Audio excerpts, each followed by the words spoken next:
구축은 멀게 미래를 바라보면 더 좋은 것들이 있다라는 거죠. 재개발, 재건축이 가능한 구축 같은 경우에는 시간이 지나서 개발이 되면 지금 신축보다는 훨씬 좋을 거다. 왜냐하면 10년 지나고 나면 신축은 구축이 되고 거기는 구축이 다시 신축이 되니까 훨씬 더 커뮤니티도 좋고 시설도 좋고 다 좋겠죠. 나는 구축도 괜찮은데 10년, 20년 뒤에 자산이 꽃이 폈으면 좋겠다. 그러면 재건축이 가능한 A급지의 구축을 사시는 걸 추천드린다는 거죠.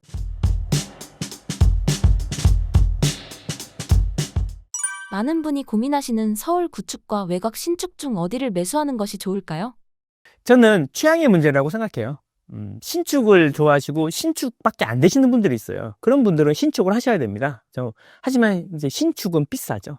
신축은 비싸기 때문에 이제 구축을 사시는 건데, 이제 구축은 사셔야 되는 것들이 정해져 있어요. 서울을 이제 가격별로 A, B, C로 나누면 가격의 레벨이 있지 않습니까? 비하하는 게 아니라 A, B, C로 나누면 A급지에 신축이 제일 비싸겠죠. 근데 이제 B급지에도 신축이 있고 A급지에도 구축이 있을 거 아닙니까? 지금 질문하시는 거는 이런 겁니다. A급지에 구축을 사는 게 맞습니까? B급지에 신축을 사는 게 맞습니까? 여기 이제 똑같이 B하고 C에 대해 해도 똑같이 적용이 되겠죠. 자, 그러면 저는 어떻게 생각하냐면 돈이 되시면 신축을 사시는 게 당장은 좋다. 하지만 구축은 좀 멀게 미래를 바라보면 더 좋은 것들이 있다라는 거죠. 자, 재개발, 재건축이 가능한 구축 같은 경우에는 시간이 지나서 개발이 되면 지금 신축보다는 훨씬 좋을 거다. 왜냐하면 10년 지나고 나면 신축은 구축이 되고 거기는 구축이 다시 신축이 되니까 훨씬 더 커뮤니티도 좋고 시설도 좋고 다 좋겠죠. 그래서 취향의 문제라고 저는 생각합니다. 저는 당장의 편안함이 좋고 구축에는 못 살겠다 그러면은 B급지에 좀 더 하급지에 신축을 사시면 되고, 나는 구축도 괜찮은데 10년, 20년 뒤에 자산이 꽃이 폈으면 좋겠다. 그러면 재건축이 가능한 A급지의 구축을 사시는 걸 추천드린다는 거죠. 근데 여기서 주의할 게 있는데, 기본적으로 기존에 있는 용적률 정도는 보시고 들어가는 게 좋습니다. 200% 언더면 좋죠. 예, 보통 그렇게 생각하고요. 상급지일수록 200% 초반까지는 괜찮고 하급지로 갈수록 200%보다 좀 많이 떨어져야 되겠죠. 그리고 또 중요한 게 뭐냐면 집 빼고 나머지는 전부 다 좋은 구축을 하셔야 됩니다. 무슨 소리냐면 분당 신도시 같은 경우에는 다 30년이 넘어가는 구축들이지 않습니까? 그런데 거기에 나는 못 살겠다. 그런데 인테리어만 하면 주차 문제 이런 거 빼고는 인프라가 너무 좋지 않습니까? 학원 교육도 되고 출퇴근도 좋고 판교에 일자리도 많고 그런데 돈이 없으니까 돈이 적으니까 어린애기들 키우면서 살다가 보면 애기가 초등학교 들어갈 때쯤 되면 진행이 돼서 재건축이 될 거 아닙니까? 근데 그러면 또 이런 이야기 하시더라고요. 그게 언제 돼요, 재건축이? 자, 재건축이 안 돼도 오른다는 거죠. 왜냐, 분당이나 과천 같은 경우에 재건축이 안 돼 있는 아파트도 지금 제일 많이 오르고 있거든요. 살기 좋기 때문에 결국엔 가격이 오르고, 거기다 재건축이 되면 개발 이익이 얹어지는 거죠.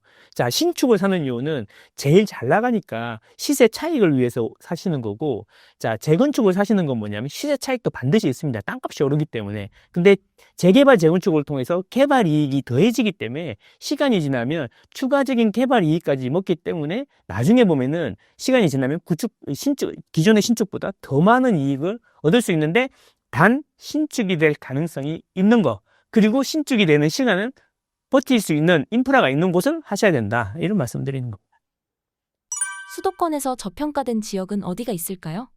자, 수도권 내에서 저평가되어 있는 곳은 제가 보기에는 이제 수도권 같은 경우에는 서울, 경기, 인천을 말씀하시는 겁니다. 근데요, 저는 집이 오르는 순서가 있다고 생각합니다. 제일 먼저 강남 쪽이 먼저 오르겠죠. 그 다음에 강남 4구가 오르고 나면 성동이나 광진이 오르고요.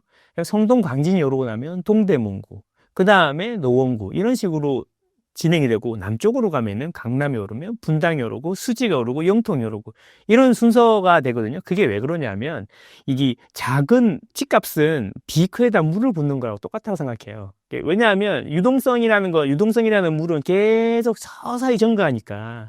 그런데 이제 강남이라는 데를 다 채우고 나면은 그 다음에 넘쳐가지고 그 다음으로 흐르지 않습니까? 그러니까 쉽게 이야기하면 그 와인잔을 3단으로 쌓아놓고 제일 위에 잔에다가 와인을 따르면 제일 위에 장이 따르고 나면 넘쳐가지고 두 번째 잔들이 차는 거하고 똑같은 원리인 거죠. 그래서 이게 이런 순서대로 진행이 되는 거고, 캔틸런 효과라고도 하기도 하고, 그런데 지금은 강남이 많이 올랐고 뾰족하게 많이 올랐지 않습니까?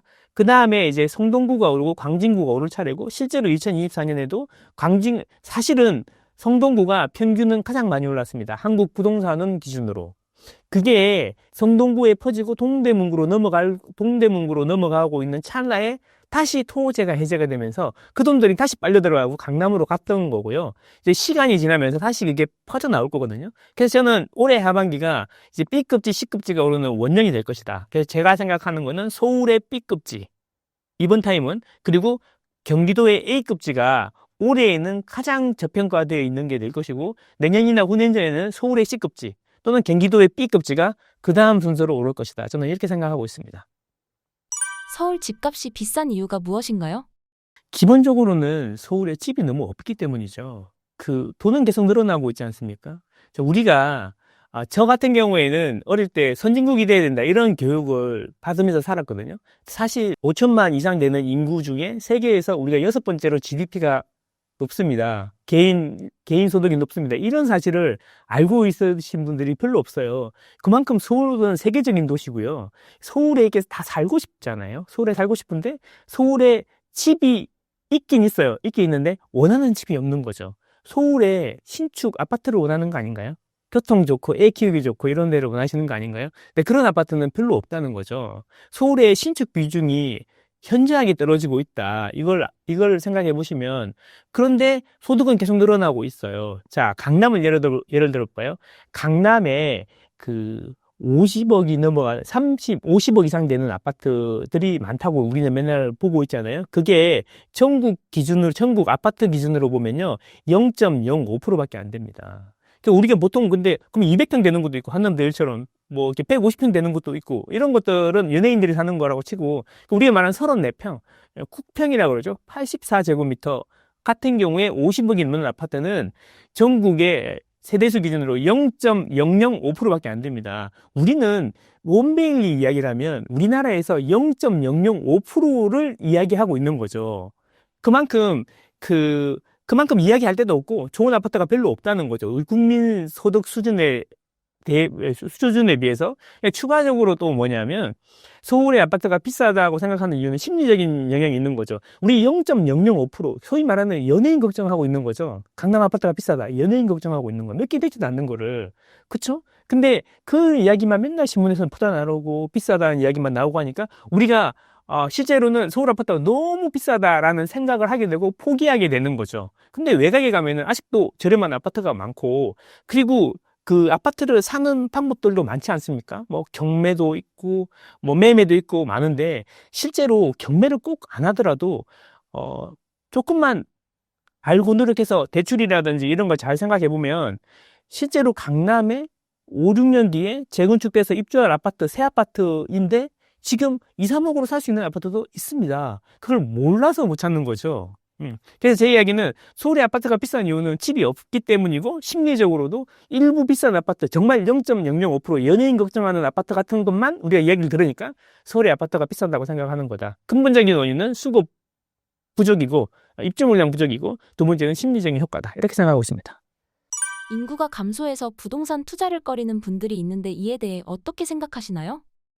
일부 동의하고 일부는 강력하게 동의하지 않습니다. 자, 제가 보기에는 인구가 예전에는 집이 많이 부족했죠. 모든 게 부족하는 시대가 있었죠. 지금은 모든 게 풍족한 시대임에도 불구하고 예전보다는 상대적 박탈감이 더 심하지 않습니까? 왜 그럴까요? 우리 아버지보다 우리는 훨씬 더 풍요로운 세대를 살고 있는데 왜 우리는 상대적인 박탈감을 느낄까? 이런 생각을 한번 해봐야 되는데, 자, 옛날에는 모든 게 부족했기 때문에 뭐든 있으면 됐어요. 근데 지금은 모든 게 풍부하기 때문에 좋은 게 있어야 됩니다. 우리가 가방이 없어가지고, 루이비통밖에 살 수 없어가지고, 그 루이비통만 살라고 하는 게 아니지 않습니까? 동대문에 가면 2, 3만 원짜리 가죽 가방 많거든요. 왜 안 사겠습니까? 나는 좋은 걸 사고 싶은 거죠. 흔한 거 말고 좋은 거. 자, 근데 서울 아파트도 마찬가지인 거죠. 앞으로는 이제 부족한 시대이기 때문에 핵심지에 좋은 거는 가격이 계속 올라갈 거고 변두리는 빠르게 식어갈 거다라는 거죠. 그래서 투자를 하면 안 된다라는 게 아니라 핵심지로 가야 된다. 인구가 줄어든다고 돈이 줄어드냐 이런 생각을 해봐야 되는 거죠. 예를 들면 큰 호수가 있는데 큰 호수에 큰 물고기들이 있지 않습니까? 큰 물고기를 잡아야 되는데 예전에는 물이 깊으니까 외곽에도 큰 물고기들이 살았겠지. 그런데 이제 호수가 타들어가기 시작하면 외곽부터 물이 빠지지 않습니까? 그러면 큰 고기는 어디로 갈까요? 이제는 오히려 큰 고기들이 가운데로만 몰릴 겁니다. 그래서 가운데는 더 붐빌 거고 외곽은 더 빠르게 빠져나가겠죠. 자, 서울에 인구가 줄어들기 때문에 아파트를 투자를 하면 안 된다는 이야기는 어느 정도는 맞지만 핵심지는 더 많이 오를 거고 변두리는 옛날보다 더 많이 빠질 거다. 양극화는 더 심해질 거다. 시대적인 흐름이고 이걸 바꾸기는 쉽지 않을 거다. 이렇게 생각합니다. 자, 핵심 논리는 이거죠. 출산율 저하. 출산율이 0.7, 뭐 0.6 이렇기 때문에 서울은 우리나라 이미 피크아웃 됐고 유명 유튜버가 사우스 코리아 이즈 올브 막 이런 이야기도 많이 있는데 자, 생각해 보면 서울이 인구가 줄어드는 이유는 여러 가지 이유가 있습니다. 자, 출산율 이야기를 하는 거는 돌아가시는 분이 태어나는 아이들보다 많으시기 때문에 인구가 줄어들 거고 인구가 줄어드니까 이제 막 집도 넘쳐나고 공실도 넘쳐날 거다. 그런 이야기인 거잖아요. 그거는 자연 감소. 저는 자연 감소라고 이야기하거든요. 그 말은 맞습니다만, 이동에 의한 증감이 있다는 거죠. 이동.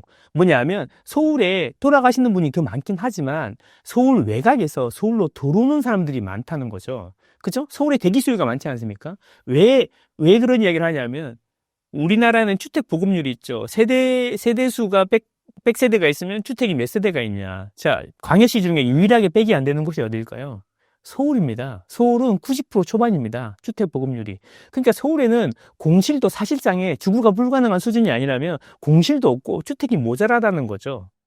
그죠? 그래서 이동에 의해서 감소가 생길 수 있다. 근데 그 서울 같은 경우에는 젊은 사람들이 다 어디로 옵니까? 서울로 오지 않습니까? 제가 지방 투자를 예전에 많이 할 때 울산을 가보면 울산 KTX에서 딱 내리면서 느끼는 건 뭐냐면 금요일 날 제가 밤에 내려가잖아요. 그러면 젊은 청년이 내리면 엄마 아빠가 기다리고 있어요. 근데 임장을 끝내고 2박 3일 지나서 일요일 저녁에 또 KTX를 타고 가잖아요. 그러면 그 젊은 세대가 엄마 아빠랑 빠이빠이 하면서 다시 KTX를 탄단 말이죠. 서울행으로. 그거죠, 그거. 지방은 자연 감소도 있지만 이동에 의해서 더 젊은 사람들이 빨리 빠져나가니까 그 감소 속도가 더 빨라지는 거고 그 사람들이 다 어디로 가겠습니까?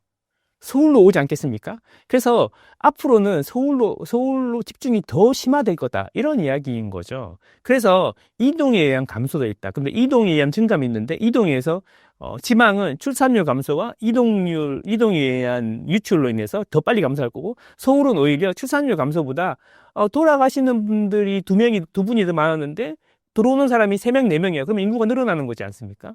그리고 자연 감소는 서서히 진행되는 거고요. 그리고 마지막으로 하나 저는 물리적 물리적 증감이 있다라고 생각하는데 뭐냐면 서울은 집을 안 지어서 인구가 줄어드는 겁니다. 아이러니하게도. 이 부분에 대해서는 많은 분들이 이야기를 많이 안 하시는데 자, 보세요. 들어보세요. 가구 분화가 됐어요. 2010년대 중반에는 서울에 한 세대당 2.5명이 살고 있었고 지금은 2.08명입니다. 쉽게 이야기하면 그때는 10년 전에는 2.5명이 살았고 한 세대당 서울에 지금은 2명이 산다는 거죠. 자, 10몇 년 전에 서울이 1000만 인구였어요. 1000만 인구. 그러면 2.5명이 세대당 살고 있으니까 서울에는 몇 세대가 있는 겁니까? 400만 세대가 있는 거 아닙니까? 400만 세대. 400만 세대가 있었어요. 자, 그러면 서울 인구를 10년이 지나서 1000만 명을 유지하려고 했다면 이제는 한 세대당 2명이 사니까 500만 세대가 살아야 되는 거죠. 그러면 400만 채의 집이 500만 채의 집으로 바뀌었어야 되는 거고 10년 동안 100만 원을 치었어야 되는 거죠. 그죠? 근데 서울은 공급이 부족해서 100만 원을 짓지 못했고 실제로 재건축 재개발로 많이 들어왔다고 하지만 재건축 재개발은 멸시를 동반합니다. 서울시 보고서에 따르면 서울시에서 재개발을 하는 경우에는 오히려 세대수가 줄어든다는 보고서가 있고요. 재건축 같은 경우에는 평균적으로 기존 세대에서 30% 정도 늘어난다는 통계가 있어요. 실제로 서울에서 재개발, 재건축을 해도 그 순증 효과가 적다는 거죠.